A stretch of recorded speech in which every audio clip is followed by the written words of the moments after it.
Hi అందరికీ. మనం అందరం వాట్సాప్ యూజ్ చేస్తాం, కానీ సైబర్ క్రైమ్స్ ఈ మధ్య వాట్సాప్ వల్ల కూడా అవుతున్నాయని మీకు తెలుసా?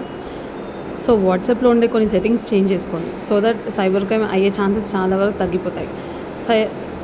వాట్సాప్లో ఎవరైనా మనకు అన్నోన్ పర్సన్ కాంటాక్ట్ చేసినప్పుడు ఆ పర్సన్ గురించి డీటెయిల్స్ వాట్సాప్ మనకి ఇన్ఫామ్ చేస్తుంది.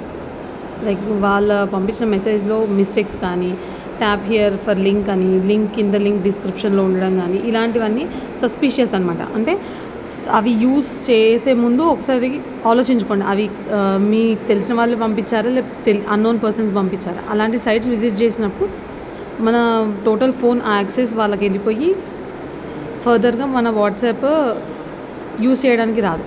సో ఇలాంటివన్నీ జరుగుతున్నప్పుడు మీరు వాట్సాప్లో వచ్చే మెసేజెస్ ప్రతిదీ నమ్మకండి. అండ్ లాటరీ విన్ అయ్యారు అని, క్రెడిట్ కార్డ్ ఇన్ఫర్మేషన్ కావాలి అని, వాట్సాప్ యూస్ చేయడానికి పే చేయాలి అని. వాట్సాప్ అనేది ఒక ఫ్రీ యాప్, అందరూ యూజ్ చేసుకోవచ్చు. సో ఇలాంటి మెసేజ్ వచ్చినప్పుడు ఏం చేయాలి? ఇలాంటి మెసేజ్ వచ్చినప్పుడు జస్ట్ ఫస్ట్ థింగ్ ఇగ్నోర్ చేయాలి. అండ్ సెండ్ చేసే పర్సన్ గురించి ఇన్ఫర్మేషన్ వాట్సాప్ మనకు మినిమల్ ఇన్ఫర్మేషన్ ఇస్తుంది. ఆ పర్సన్ కెనడా నుంచి అని ఇక్కడ చూపించే దాంట్లో అయితే కెనడా నుంచి అని కానీ, సో మన ఇండియా కంట్రీ నుంచి మెసేజ్ వచ్చిందా, వేరే కంట్రీ నుంచి మెసేజ్ వచ్చిందా మనకు తెలుస్తుంది.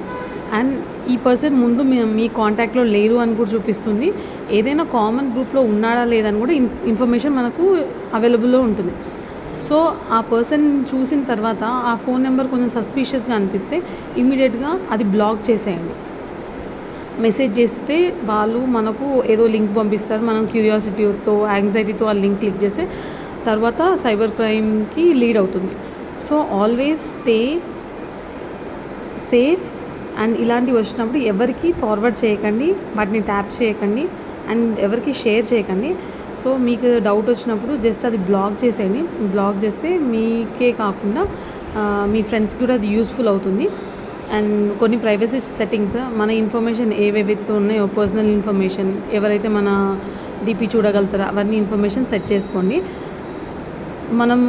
మనల్ని ఇన్వైట్ చేయడానికి మనకు తెలిసిన వాళ్ళే ఇన్వైట్ చేయాలి. ఎవ్రీవన్ దగ్గర నుంచి ఓన్లీ మై కాంటాక్ట్స్ చేంజ్ చేసుకోవడం చాలా better thing, so that unknown persons మనల్ని ఇన్వైట్ చేయడానికి రాదు.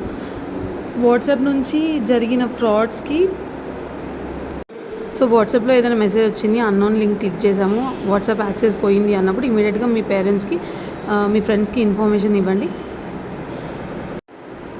వాట్సాప్లో జరిగే సైబర్ ఫ్రాడ్ని రిపోర్ట్ చేయడానికి 1930 కాల్ చేయండి, లేదా cybercrime.gov.in వెబ్సైట్ని విజిట్ చేయండి.